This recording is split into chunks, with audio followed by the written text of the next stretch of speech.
Shalom Bapak Ibu Saudara yang dikasihi oleh Tuhan, senang sekali hari ini masih bisa kembali menyapa Bapak Ibu Saudara. Dan saya yakin dan percaya kita semua ada di dalam penyertaan dan perlindungan Tuhan. Mari kita mau sama-sama belajar lagi dari kitab Nehemia, menyambung pelajaran-pelajaran sebelumnya ya. Kalau di minggu-minggu lalu kita melihat bagaimana Nehemia punya beban untuk negerinya, kemudian dia mohon perkenanan Tuhan, kemurahan Tuhan, sampai mendapat perkenanan dari hati Raja Persia pada waktu itu. Mari saya ingin mengajak Bapak Ibu Saudara melihat satu ayat di dalam kitab Nehemia, pasal yang kedua, ayat yang ke-10, melanjutkan minggu-minggu yang lalu. Nehemia 2 ayat 10, saya mengajak Bapak Ibu Saudara menyimak baik-baik pembacaan ayat ini. Ketika Sanbalat orang Horon dan Tobia orang Amon, pelayan itu mendengar hal itu, mereka sangat kesal karena ada orang yang datang mengusahakan kesejahteraan orang Israel. Bapak Ibu Saudara yang dikasihi oleh Tuhan, minggu lalu kita melihat bagaimana Tuhan bekerja luar biasa, sampai Raja memberi kemurahan kepada Nehemia untuk boleh kembali ke negerinya di Yerusalem, membangun negerinya dan menyelamatkan bangsanya yang sedang dalam keadaan tertindas. Tetapi hari ini kita melihat selain mendapat perkenanan raja, di sisi lain muncul orang-orang yang menjadi rival, menjadi musuh dari Nehemia. Ada disebutkan di sini Sanbalat orang Horon dan Tobia orang Amon. Siapakah mereka itu?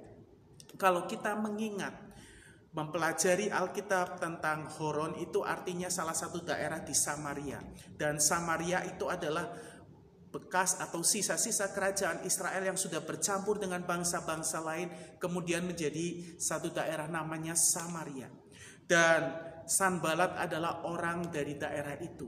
Artinya dia adalah keturunan Israel yang sudah bercampur dengan bangsa-bangsa lain. Kita ingatkan Israel pernah pecah menjadi dua kelompok, dua kerajaan Israel di utara yang kemudian ditawan oleh Asyur, dan kerajaan Yehuda yang terdiri Yehuda dan Benyamin kemudian ditawan ke Babel. Sekarang mereka ada di bawah kekuasaan Medi Parsi. Dan ada yang menjadi lawan mereka, Sanbalat ini dan Tobia. Sanbalat orang Horon, Tobia orang Amon. Kita sama-sama tahu orang Amon itu sejak bangsa Israel keluar dari tanah Mesir di dalam perjalanan padang gurun banyak menghadapi musuh. Salah satunya adalah orang Amon.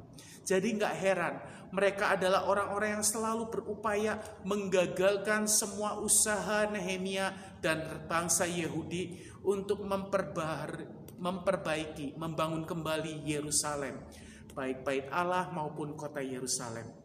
Nah, apa yang dilakukan oleh mereka? Kalau kita melihat di ayat 19 dan ayat-ayat atau pasal-pasal selanjutnya, ada berbagai upaya yang mereka lakukan, baik dalam bentuk intimidasi, bentuk tekanan-tekanan, maupun fitnah yang kejam untuk Nehemia dan orang-orang Yehuda.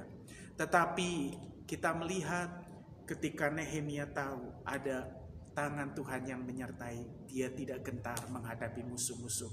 Bapak Ibu Saudara, ketika Tuhan taruh sesuatu di dalam diri kita, ada visi, ada beban, barangkali kemudian muncul orang-orang yang tidak suka, berusaha ingin mematikan visi, mimpi, harapan-harapan yang kita bangun. Tetapi jangan pernah hiraukan mereka. Jangan biarkan intimidasi menyerang kita. Jangan membiarkan tekanan-tekanan itu membuat kita patah arang, putus asa. Tetapi terus maju, karena ada tangan Tuhan yang menyertai kita. Hari-hari ini ada banyak tekanan yang melanda negeri kita, yang melanda kehidupan kita. Tekanan ekonomi, tekanan sosial, dengan kondisi yang pandemi yang terus belum berakhir. Ada banyak hal yang harus kita membuat adjustment, penyesuaian. Tetapi yakinlah ketika Tuhan taruh sesuatu visi, mimpi, harapan dalam diri kita, mari kita terus melangkah. Karena kita tahu ada Allah Immanuel yang menyertai kita, membuat segala sesuatu yang kita kerjakan berhasil. Tuhan menolong, memberkati kita sekalian. Maju terus di dalam Tuhan. Amin.